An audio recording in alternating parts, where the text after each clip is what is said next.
السلام عليكم.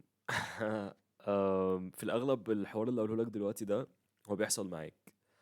حتى لو أنت ظنيت في البداية إنه مش بيحصل معاك فهو بيحصل معاك وبيحصل معايا، وممكن يبقى مش بيحصل معاك في فترة وبيحصل معاك في فترة تانية.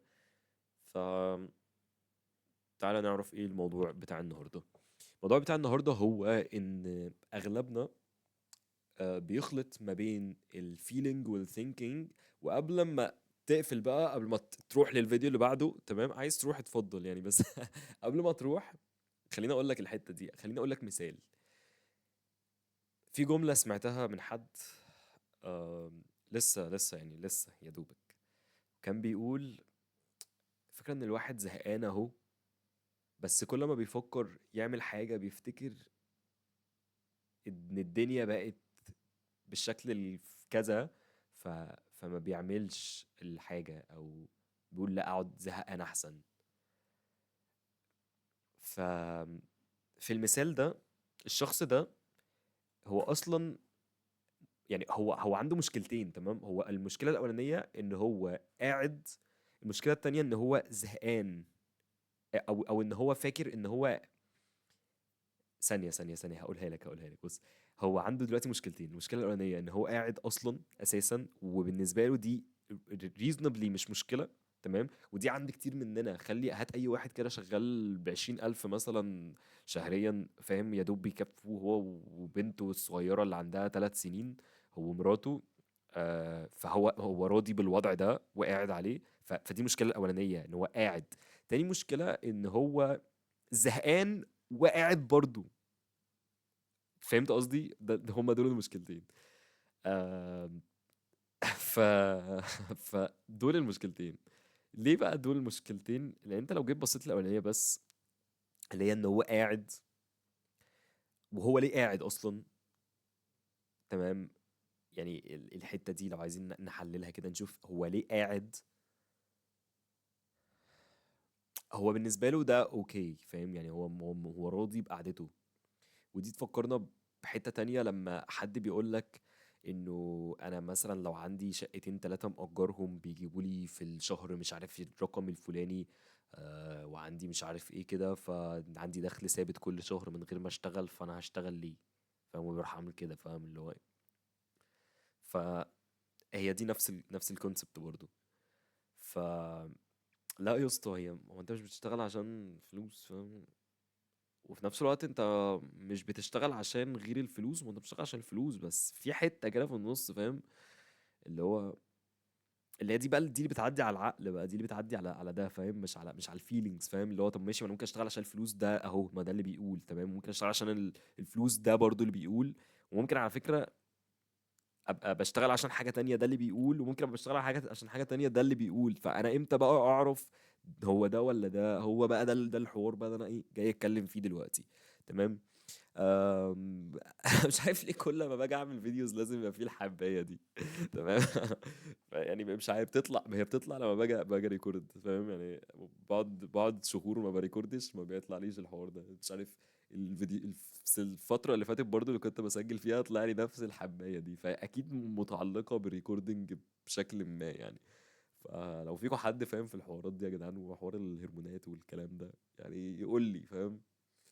بس هو وش ليه علاقة بالهرمونات يعني، بس فاكس. ايه اللي بقوله ده؟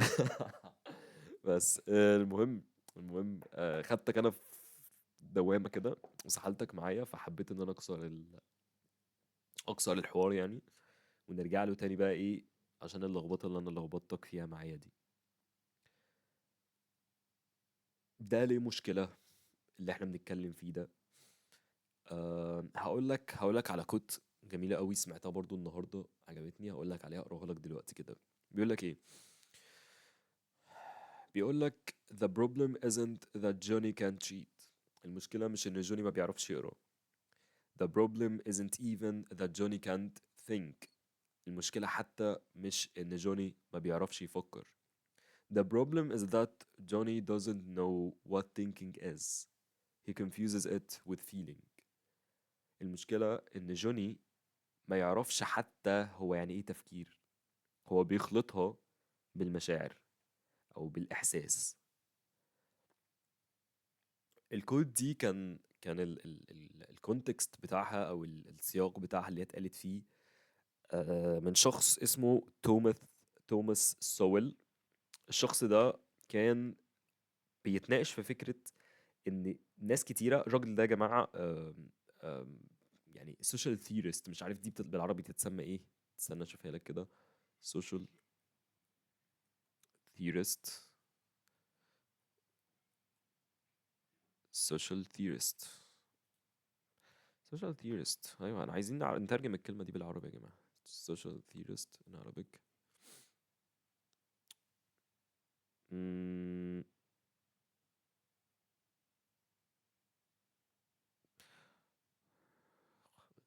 غريبة قوي، ملهاش فعلا ما في، يعني ما فيش حد عربي الحاجة دي عشان يبقى ليها معنى. تخيل والله. social theorist هو يعني هو بيحط بيحط نظريات اجتماعية. تمام. شخص بيبص للمجتمع ويبدأ يحلله ويبدأ يطلع نظريات. فده شخص social theorist. تمام. الشخص ده كان بيتكلم عن الناس اللي في المجتمع، بالتحديد الطلبة، وبيقول إن المشكلة أو المعاناة مش في الجهل أو الأمية أو الكريتيكال ثينكينج أو البروبلم سولفينج أو الحاجات اللي احنا بنقعد نتكلم فيها دي، بل إن المشكلة في فهم التفكير في حد ذاته. يعني إيه تفكير أصلا؟ يعني إيه أنا بفكر؟ يعني إيه أنا بستخدم ده دلوقتي؟ طب ما أصل هو ده مصدر الهرمونات برضو يا جماعة، فاهم قصدي؟ وهو بيقترح في الحوار ده إن الناس في الأغلب بتخلط الفيلينج مع التفكير. آه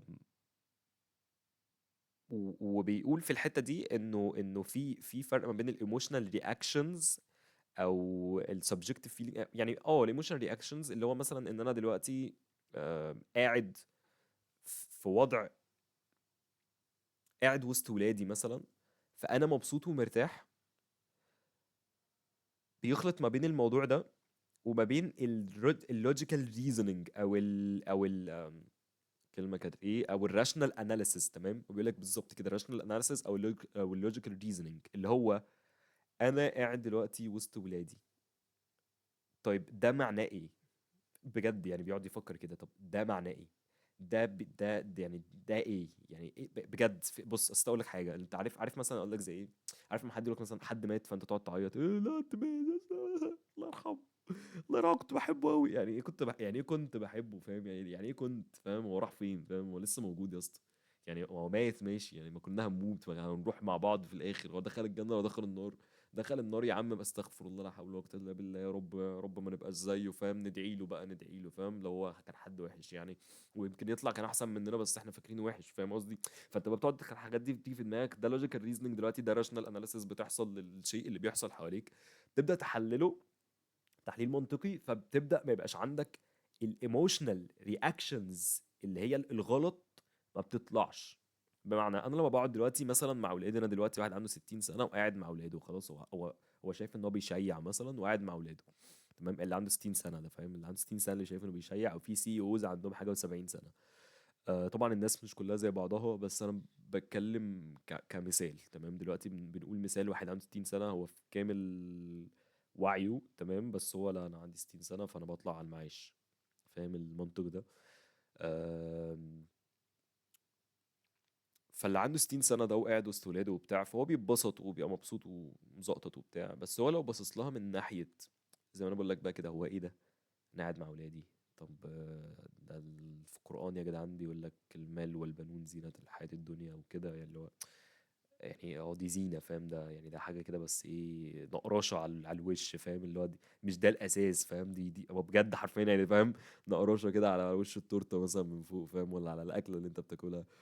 ده مش الكور بتاع الحوار. امال ايه الكور بتاع الحوار؟ لنبلوكم ايكم احسن عملا. فيا دين النبي، ده انا قاعد بضيع وقتي، يا لهوي يا جدعان، ده ايه ده؟ فاهم؟ فبيبدأ يفكر بقى ويقوم ويشتغل ويعمل. وهو عنده 60 سنة بيقوم يشتغل عادي على فكرة. فاهم؟ النبي عليه الصلاة والسلام بعث وعنده 40 سنة، صح كده؟ ومات وهو 53 اعتقد. يا رب ما اكونش بغلط عشان دي حاجات عيب قوي لو انا بغلط فيها يعني. ف... فهو بدأ بداية وعنده 40 سنة. تمام.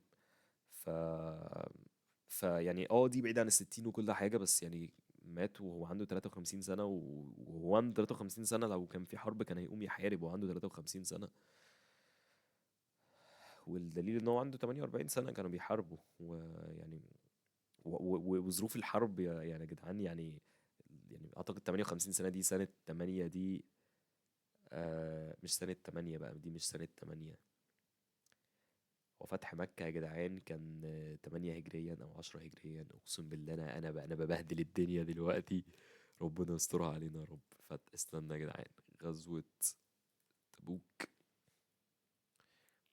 غزوة تبوك كانت 8 هجريا، صح 9 هجريا. غزوة تبوك 9 هجريا. النبي هاجر وهو عنده كام سنة بقى؟ استنى.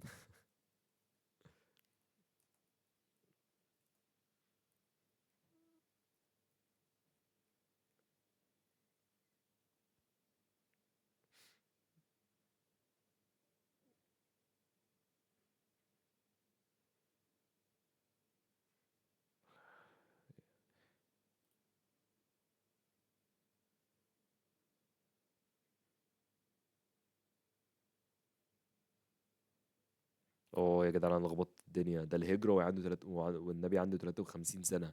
يعني حرفيا كان بيحارب وهو عنده 60 61 سنة. يعني مثال بالظبط، سبحان الله. يعني دي بقى من عند ربك، فاهم؟ انا بص مش سكريبتد خالص، فاهم؟ يعني انا دلوقتي قفشت نفسي وانا بلغوص الدنيا وبزروطها. ف فلا يعني 60 سنة ده بيعمل كتير، فاهم؟ مش بيعمل كتير، يعني بجد اسمع عن غزوة تبوك دي. يعني انا لسه مؤخرا فاهم، شايف فيديو، بس فيديو فاهم، لا قريت ولا بتاع. أنا يعني ربنا يا رب ينعم علينا يعني ان احنا نبقى من الناس اللي بتقرا في الكلام ده. بس لا فاهم قصدي. بس هو لا، هو بيقعد بقى وانا مبسوط وقاعد وسط ولادي وبتاع. يا عم طب ما تقعد وسط ولادك، مش عيب يعني، فاهم؟ بس انت لسه ما خلصتش يا اسطى، فاهم؟ فبس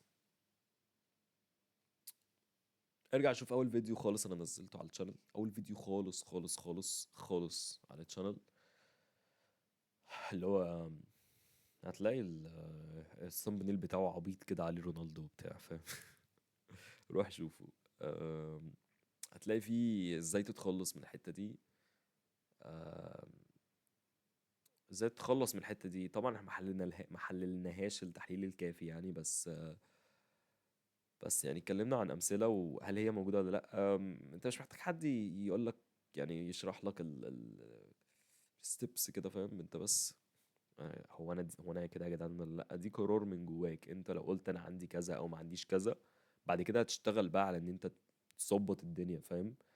بس انت لو من الاول قلت لا، يعني كان فيك كبر مثلا او حاجه، واللي هو لا فكك يا عم وكده، ما مش هتطلع من السكوب ده، فاهم؟ هتفضل فيه. ف... فانا مش محتاج امشي معاك الخطوات كلها. انت بس انت يعني بعرض لك كده، وانت قول هل انا همشي في دي ولا انا همشي في دي وبراحتك، فاهم؟ اقعد بقى اعمل ايه راشنال اناليسز للحوار، ما تبقاش ايموشنال رياكتنس اللي هو ايه اللي بيقوله ده وبتاع، فاهم؟ بس انت اصلا لو بتقول ايه اللي بيقوله ده عمرك ما تبقى وصلت للحته دي في الفيديو. فانا وصلت للحته دي في الفيديو. حبيب اخوك. اشوفك الفيديو الجاي.